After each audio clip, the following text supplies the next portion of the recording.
मैंने जो कुछ भी पूछा कुछ पता नहीं चला। कहाँ है वो बता ही नहीं रहा। वो भी चौकन्ना है। आकिफ को फोन करती हूँ, शायद उसे कोई सुराग मिल गया हो। इंशाल्लाह। हाँ ठीक है बेटी।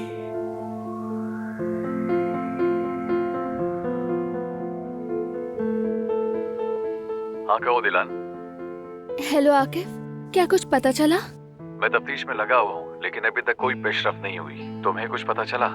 बदकिस्मती से कुछ नहीं। ठीक है, जब कुछ पता चले तो बात करेंगे। शुक्रिया आकिफ, फिर बात होगी।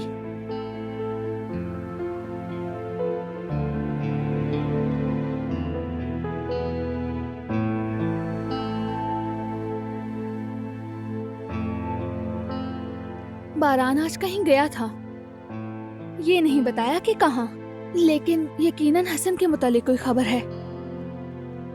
अगर उसने हमसे पहले ही ढूंढ लिया तो बहुत ही बुरा हो जाएगा। बेटा ऐसा मत कहो, बगैर किसी मसले के ये काम हल हो जाएगा इंशाल्लाह। हम कोशिश कर रहे हैं लेकिन बदकिस्मती से कोई पेशरफ नहीं हुई अब तक। तो क्या ये झूठ है? हम तो बैठे हुए सिर्फ तमाशा देख रहे हैं।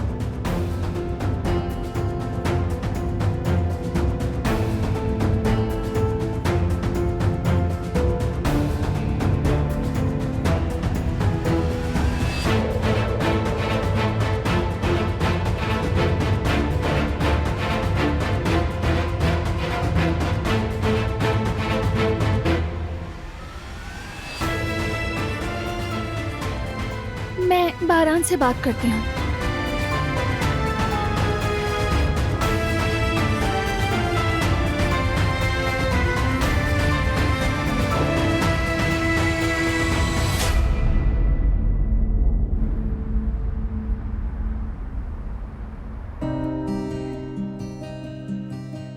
खूबसूरत है, बहुत खूबसूरत है।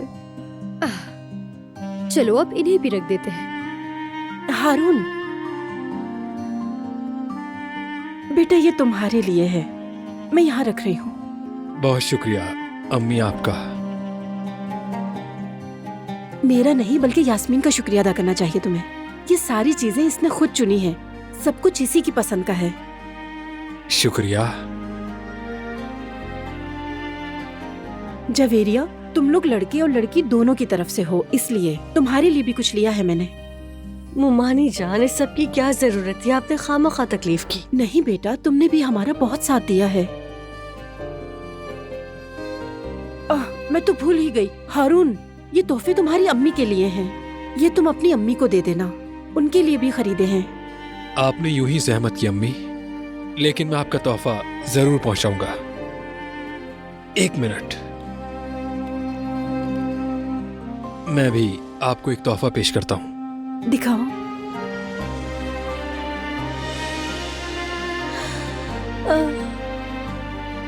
हारून बहुत खूबसूरत है माशाल्लाह। हमारे दामाद की पसंद बहुत अच्छी है। ये बहुत खूबसूरत है।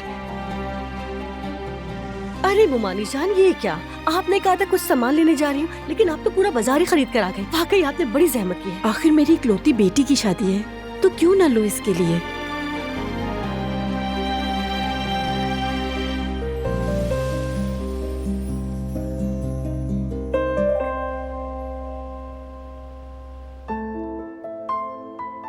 तुम्हें क्या लगता है कि मुझे तुमसे छुपकर काम करना बहुत पसंद है बारान? बल्कि तुमने मुझे मजबूर किया है। मुझे तुम्हें और अपने खानदान को बचाना है। बाबा ने मेरी हिफाजत के लिए अम्मी के कातिल को छुपाए रखा और तुम मुझे बचाने के लिए उसे पकड़ने से रोक रही हो। क्या तुम्हें इसमें कुछ अजीब नहीं लगता दिलान? क्या वाकई तुम्हें यकीन है कि तुम मुझे बचा रही हो? देखो, मैं बस इतना चाहती हूँ कि हसन हमें मिल जाए। और हाँ, मैं तुम्हें भी बचा रही हूँ। मैं ये कोशिश कर रही हूँ कि इससे पहले तुम उसके साथ कुछ करो, वो कानून के हवाले हो जाए। वो आदमी मेरी माँ का कातिल है और वो जिंदा है, और जब तक जिंदा रहेगा नुकसान पहुंचाएगा। खसलत है ये उसकी। प्लीज जो जानती हो मुझे बताओ, मदद करो मेरी, वरना सब कुछ और भी खराब हो जाएगा। प्लीज बता दो। बारान, तुम मेरी मदद करो, जो कुछ जानते हो बताओ। खेल खेल रहे हैं? हाँ, खेल खेल रहे हैं हम? ऐसा कुछ भी नहीं है बारान। काश ये खेल होता, मगर ऐसा नहीं है।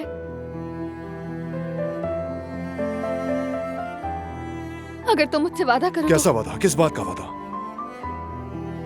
बोलो। ये वादा कि तुम हसन को कत्ल नहीं करोगे। नहीं दिलान, मैं ऐसा कोई वादा नहीं करूंगा, नहीं कर सकता। तो फिर मैं भी तुम्हें कुछ नहीं बताऊंगी बारान, माफ कर दो मुझे।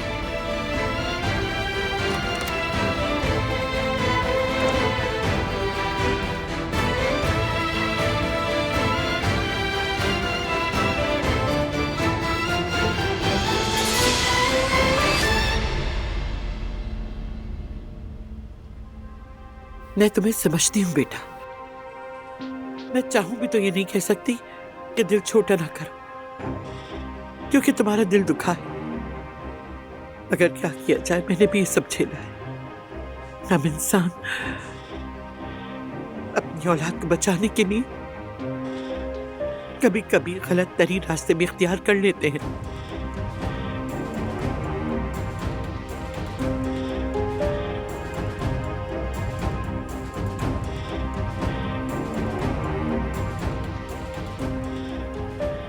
मैं घर से चला जाऊंगा अम्मा जान।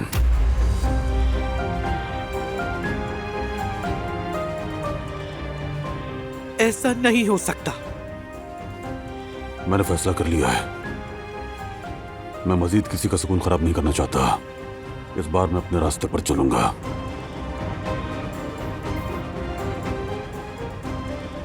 अगर आपका यहाँ रहना आपको ज्यादा तकलीफ देगा तो मेरे ख्याल से शायद आपका फैसला दुरुस्त है बाबा।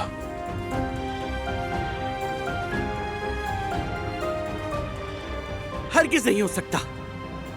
यही इसका घर है। असल घर छोड़ने से इंसान टूट जाता है बेटा, और मुझे ये मंजूर नहीं।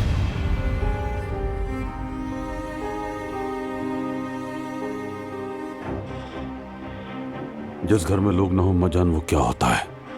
महज चार दीवारी। मैं बारान का सामना नहीं कर सकता, इस तरह नहीं जी सकता।